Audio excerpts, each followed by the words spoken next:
It's a glow rod. It's what we got. Does it work? Well, Guess so. Pam Bondi, Attorney General of Florida, and Mayor, thank you. I know you're going through a lot now. President, she was there that night with me. I think you were there with me until 3:30 in the morning when all these families were being notified, and it was horrific. So I know you've been through a lot, so thank you so much. Sure, great job. I have a couple issues that I'll wait, and do I want to talk about them now? Talk or about them. later? Yeah, you can talk. Well, one, it addresses some of the things you said. In Florida, it's called the Baker Act, but it's our Civil Commitment Act, and it's weak. And it's about 1,000 pages long, and I've had my Solicitor General on it for 3 days now, working on it. We're rewriting it, along with Governor Scott, who's, Good. you're going to meet with him. He's going to Good. give you a ton of good information.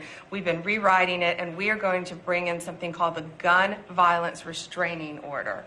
So if someone is civilly committed, typically you can hold them for up to 72 hours, but people are getting out within 24 hours, the majority of them. So what we want to do is let law enforcement come in and take the guns. Good. They're a danger to themselves Which you can't or do right others. now. Well, because without being adjudicated. So because they're a danger to themselves. You want them to take the guns and when they are not committed. go through 6 months of legal trials and everything else, Exactly. which is- But we okay. also have to give the mentally ill the due process in which they deserve, President. So what we're doing is they're going to be able to take the guns when they're taken into custody or into the hospital, and then when they're released within 24 hours or 72 hours later, typically it's 24 hours, but law enforcement will have 72 hours to determine whether they should give those guns back or they can go to a judge and say, Your Honor, please keep these guns. We feel this person is still a danger to himself or others,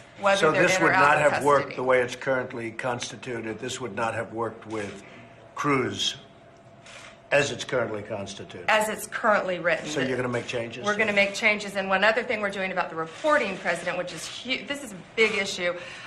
We need a clearinghouse, and that's what we've all been discussing. And we have created, and several of my counterparts have done it around the country, but we're the biggest state doing it.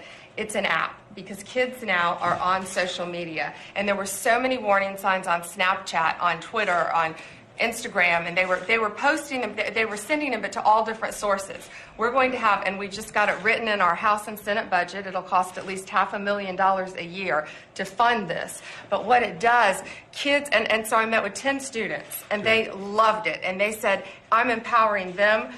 3 of them are my graphic designers. They're going to design the icons. Some are going to name it. They're helping us with it. But it'll cost probably about $100,000 maximum to develop. That's all in our budget. So what kids can do now, they can automatically send something that says, I'm going to buy a gun, just like Cruz was doing. I'm going to do this. I'm going to do this. And one of the girls who I met with, one of the students, told me he had been doing this since middle school. He had bullied her, and she reported it. So it will they can instantly, and they can do it with anonymity. Put it in this app. Good. It'll go in the app, and it'll go to one clearinghouse with state law enforcement in Florida.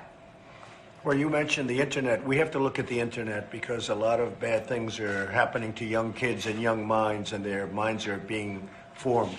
And we have to do something about maybe what they're seeing and how they're seeing it. And also video games. I'm hearing more and more people say the level of violence on video games is really shaping young people's thoughts. And then you go the further step, and that's the movies. You see these movies, they're so violent, and yet a kid is able to see the movie if sex isn't involved, but killing is involved, and maybe they have to put a rating system for that. And you get into a whole very complicated, very big deal. But the fact is that you are having movies come out that are so violent with the killing and everything else that maybe that's another thing we're going to have to discuss. And a lot of people are saying it. You have these movies today where you can go and have a child see the movie, and yet it's so violent and so disgusting. So we may have to talk about that also. Well, thank you very much, Pam. Thanks, President. Thank you very much, Jeff. Approach and repeat ultimatum in an even firmer tone of voice. Add the words, or else. Simon Phoenix! Lie down on the ground, or else.